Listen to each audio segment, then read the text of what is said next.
Je suis montée dans ce train sans but réel. Juste l'envie de m'éloigner. Il pleuvait doucement sur la Nouvelle-Orléans, et le ciel semblait pleurer à ma place. J'avais traversé un divorce propre, sans cri, mais avec un vide assourdissant. J'avais besoin de silence. De distance. Je fuyais, mais je ne savais pas encore quoi. J'avais choisi une cabine seule. Une couchette simple, un billet aller sans retour défini. Le train avançait lentement, comme si le temps lui-même hésitait à me suivre. Je ne voulais parler à personne. Je ne pensais rien ressentir. Et c'est précisément là que tout a commencé. Dans ce vide. Dans cette attente sans nom. Dans le reflet de la vitre mouillée, je me suis regardée sans me reconnaître. Ni femme, ni épouse, ni même vraiment moi. Une silhouette floue. Fatiguée d'être forte. Ce récit émotionnel n'a pas commencé avec des mots. Il a commencé avec une fuite. Une solitude choisie. Et pourtant, quelques heures plus tard, la porte de la cabine s'est ouverte. Il est entré. Calme. Discret. Presque effacé. Liam. Son regard n'a rien demandé, et pourtant, j'ai senti mon souffle changer. Ce voyage allait être tout, sauf neutre. Liam s'est installé en face, sans un mot. Il avait ce genre de présence rare, tranquille, sans tension.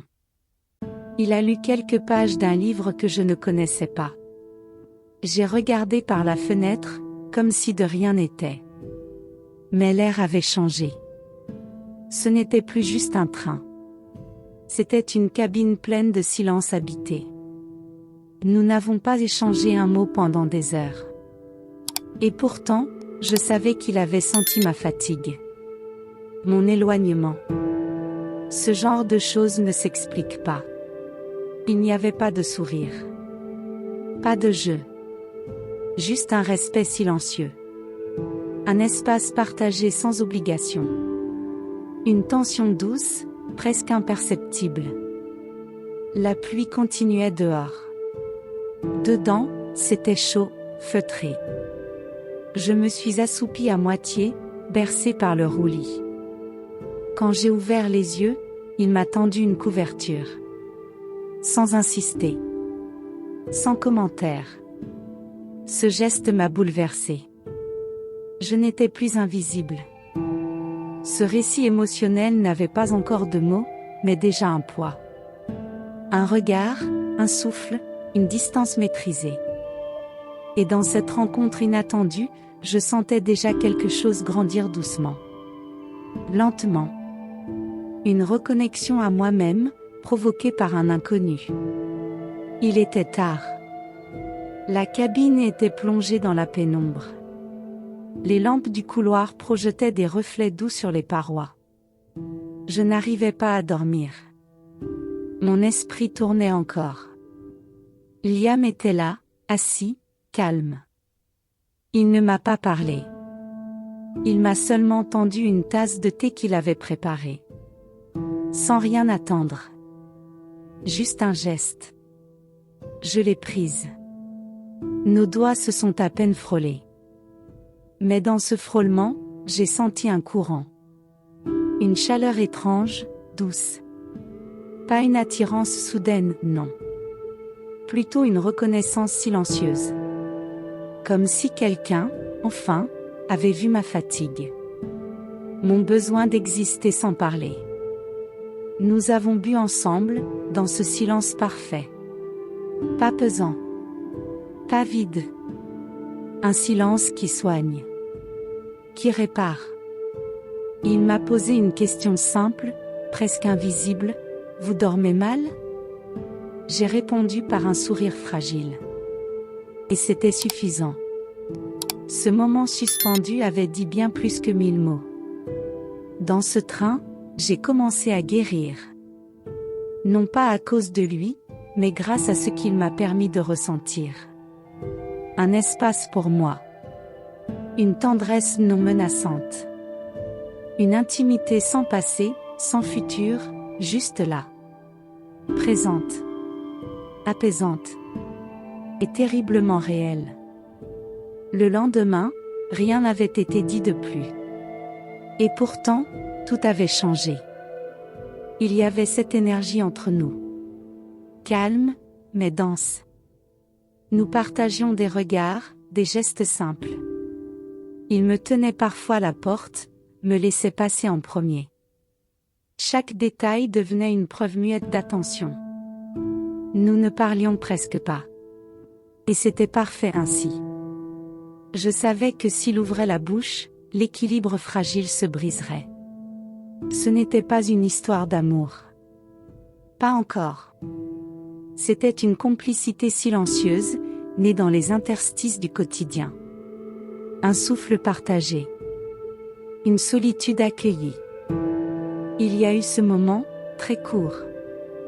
J'étais assise, il s'est levé pour ranger quelque chose. Nos regards se sont croisés, et aucun de nous n'a détourné les yeux. Pas de sourire. Pas de gêne. Juste une reconnaissance. Il me voyait. Et je ne me cachais plus. Ce récit émotionnel devenait une évidence. Pas un flirt, pas un jeu. Une rencontre d'âme, dans un lieu de passage. Et moi, qui étais montée dans ce train vide de moi-même, je sentais une forme de lumière douce renaître. Il n'y avait aucune promesse. Mais il y avait tout. Ce n'était qu'un geste.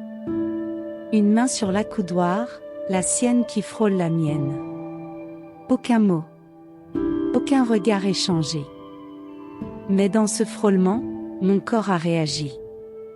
Comme une alerte douce, mais claire. Quelque chose en moi s'est fissuré. Ce n'était pas de l'excitation. C'était plus profond. Plus doux. Plus vrai. J'ai retenu mon souffle. Je n'ai pas bougé. J'ai laissé sa main rester là, sans pression. Juste présente. Je ne sais pas combien de secondes ont passé. Peut-être 10. Peut-être une éternité. Mais dans ce temps suspendu, j'ai ressenti une reconnaissance silencieuse de mon existence. Pas comme ex-femme. Pas comme mère. Comme femme. Tout ce que j'avais enfermé est remonté. Le manque de tendresse. Le besoin d'être touchée sans être prise. Vue sans être jugée. Je n'avais jamais ressenti cela de cette façon. Un geste qui ne voulait rien, mais qui m'a tout révélé. J'étais encore capable de sentir. Et surtout, d'être touchée sans peur. Ce récit de transformation n'avait pas besoin de grandes phrases. Il suffisait de ce frôlement pour que je comprenne, j'étais prête. Pas à aimer. Pas à recommencer. Mais à me reconnecter à moi-même. Et parfois, c'est une main posée sur la vôtre qui réveille tout ce que vous aviez oublié. Je ne sais pas comment c'est arrivé. Il n'y a pas eu de tension montante, pas de moment programmé. Juste un regard plus long que les autres, un souffle plus court. Et puis, ce baiser. Léger. Silencieux. Presque fragile. Ses lèvres contre les miennes, à peine un contact. Comme si le monde avait retenu sa respiration.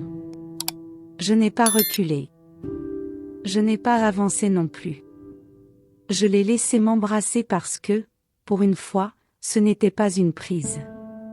C'était une offrande. Un rappel. Que j'étais vivante. Que j'étais là. Que je pouvais encore être touchée sans être effacée. Ce baiser ne portait aucune promesse. Mais il disait tout. Akin sweet. Akin just a place. Just see moments suspendu. Set shilla don la poitrine. See frison don la gorge. Et don sesu.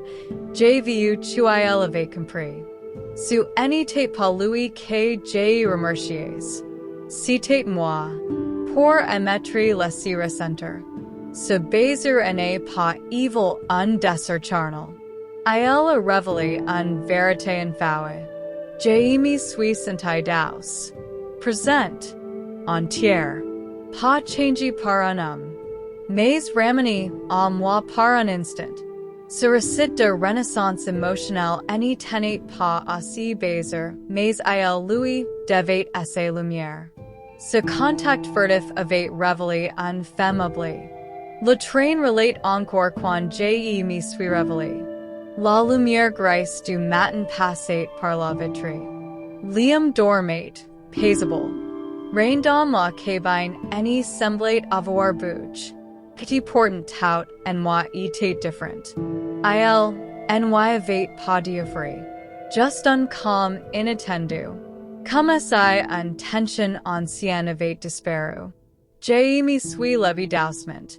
Je regarde mon reflet dans la vitre. Ce n'était pas un sourire. C'était un paix. J'avais retrouvé un bout de moi que j'avais mis de côté. Un douceur. Un part silencieuse de ma féminite. Sur cet émotionnel n'était pas une passion. C'était un réadjustment intérieur. J'ai voulais rien de plus. Pas de suite. Pas de scénario romantique. Ce voyage n'était pas une histoire d'amour. C'était un parenthèse. Un bulle offert dans un vie trop droit, trop continu. Et dans cette bulle, j'avais respire. Vraiment. Pour la première fois depuis longtemps. Rien n'était passé. Et pourtant tout avait eu lieu. C'est parfois, le miracle. Une émotion que vous traverse, vous transforme, et vous les différents sens changer le monde autour de vous. J'étais encore moi, mais une version plus douce, plus vraie, plus présente. Nous sommes arrivés à la gare sans émotion. Le train ralentissait, les passagers reprenaient leurs sacs, remettaient leurs masques. Liam aimait regarder. Pas un émotif, pas un attente. Seulement si regard plein de respect et de quelque chose de plus. Il savait que l'instant était terminé. Et moi aussi. Nous nous sommes pas au revoir. Pas besoin. Il posait main brèvement sur mon bras, puis il est descendu. J'ai regard à s'éloigner dans la foulée sans chercher à le suivre. Certaines connections ne sont pas faites pour durer. Elles sont faites pour exister. Une fois, intensement, je suis resté un moment sur le quai, sans bouger. Le monde reprenait son rythme. Moi, j'ai repartis différent. Ce récit émotionnel m'avait offert une chose précieuse. La permission de ressentir. Encore. Vraiment. Sans masque. Sans fonction. Just en tant que femme. Il n'y reste rien de ce voyage. Aucun numéro. Aucune promesse. Mais en moi, Illinois y a un trace d'aus lumineuse. Et c'est suffisant. J'ai pensé rien ressentir. Jusqu'à ce voyage avec lui. Et maintenant, j'ai sais qu'il suffit parfois d'un inconnu pour assurer retrouver soi-même.